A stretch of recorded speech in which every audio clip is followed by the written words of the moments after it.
You unlock this door with the key of imagination. Beyond it is another dimension. A dimension of sound. A dimension of sight. A dimension of mind. You're moving into a land of both shadow and substance, of things and ideas. You've just crossed over into the Twilight Zone.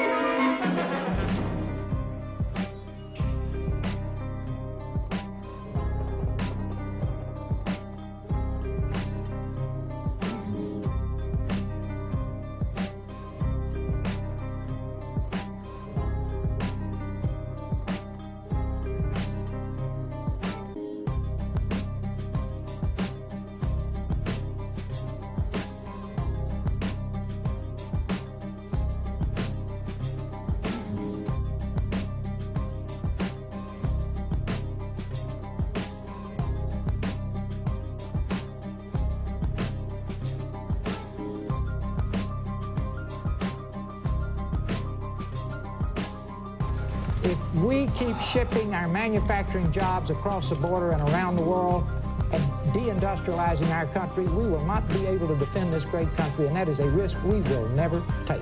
He started off as head of United We Stand. I'm afraid he's going to end up as head of Divided We Fall. All of us remember the big NAFTA debate when your husband was president of the United States, and a lot of us remember the debate between Al Gore, who was then vice president, and Ross Perot. Ross Perot was fiercely against NAFTA. Knowing what we know now, was Ross Perot right?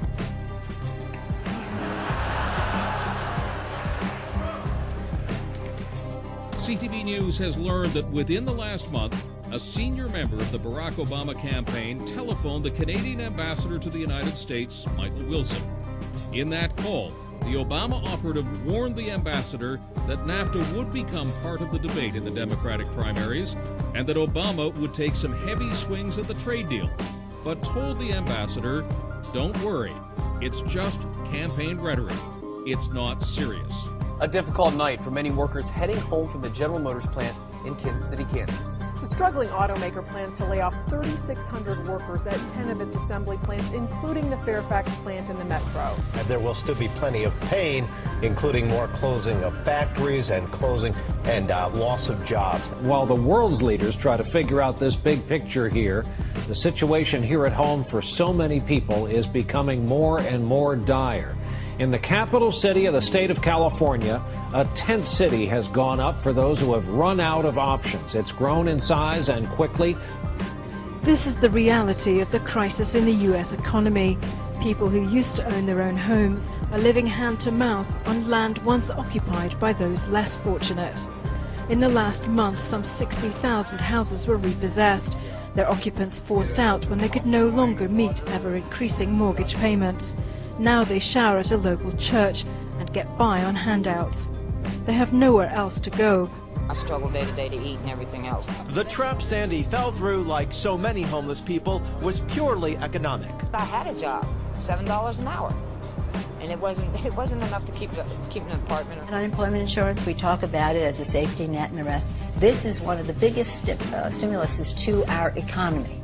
I believe that banking institutions are more dangerous to our liberties than standing armies.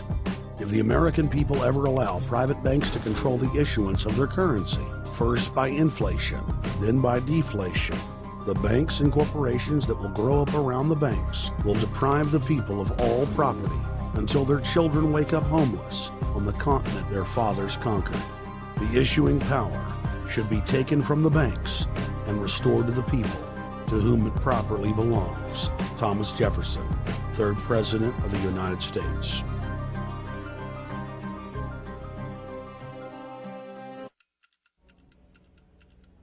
When in hell are all you people going to wake up?